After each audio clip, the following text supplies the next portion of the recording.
It was a warm, sunny morning. In a small house the other side of the wood, Mr. Tickle was out for the coont. You didn't know there was such a thing as a tickle, did you? Why, there is. Tickles are small, round, and have arms that stretch and stretch and stretch. Extraordinary long arms. Mr. Tickle, he was out for the coont. He was having a hell of a dream.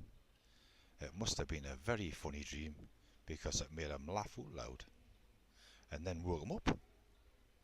He sat up in bed, he stretched his extraordinary long arms, and yawned like he's never yawned before.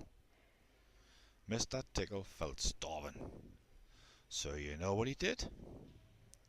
He reached out one of his extraordinary long arms, opened the door, reached down the stairs, opened the kitchen door, reached into the kitchen cupboard, opened the tin of biscuits, took out a biscuit, brought it back upstairs, in through the bedroom door, and back to Mr. Tickle's bed. As you can see, it's very useful indeed having arms as long as you'd like. Mr. Tickle munched on his biscuit. He looked out the window. Why, the day looks very much like a tickling day, he says. So later that morning, Mr. Tickle made his bed, cooked his breakfast, and set off to the wood. As he walked along, he kept his eyes wide open, looking for somebody to tickle, looking for anybody to tickle, man. Eventually Mr. Tickle came to a school. There was nobody about, so reaching up his extraordinary long arms to the highest window ledge, Mr. Tickle pulled himself up and peeped through the window. Inside he could see the classroom. There was children sitting at their desks and a teacher writing on the blackboard. Mr. Tickle waited a minute, then he reached in through the window. Mr. Tickle's extraordinary long arms went right up to the teacher, paused, and then he tickled. The teacher jumped up in the air, turned round very quickly to see who was there, but there was nobody there, man. Mr. Tickle grinned. He waited another minute, and then tickled the teacher again. This time he kept on tickling until soon the teacher was laughing out loud and saying, "Stop it, pack it in, stop it, pack it in," over and over again. All the children were laughing too. It's such a funny sight. That was a terrible upset in the class.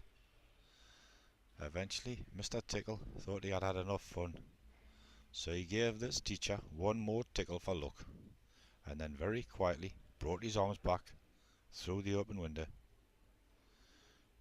Laughing away to himself, he jumped down from the window, leaving the poor teacher to explain what it was all about, which of course he couldn't, and then Mr. Tickle went into town. And what a day did Mr. Tickle have! He tickled the policeman on traffic duty at the crossroads. It caused an enormous traffic jam. He tickled the greengrocer just as he was piling apples neatly in his shop window. The greengrocer fell over backwards, and the apples rolled all over the shop. At the railway station, the guard was about to wave his flag for the train to leave, and as he lifted his arm in the air, guess what? He tickled him. And after every time he tried to wave his flag, Mr. Tickle tickled him, until the train was 10 minutes too late to leave the station, and all the passengers were furious. That day Mr. Tickle tickled everybody. He tickled the doctor, he tickled the butcher, he tickled Mr. Stamp, the postman, who dropped all his letters in a puddle, and then Mr. Tickle went to him. Sitting in his armchair in the small house at the other side of the wood, he laughed and laughed every time he thought of all the people he had tickled. So, if you're anywhere ticklish, beware Mr. Tickle and those extraordinary arms of his. Just think, perhaps he's somewhere about at this very moment, while you're reading this book. Perhaps that ordinary long arm of his is already creeping up around the door of this room. Perhaps it's opening the door now and coming into the room. Perhaps, before you know what is happening, you will be well and truly tickled by Mr. Tickle. Thank you.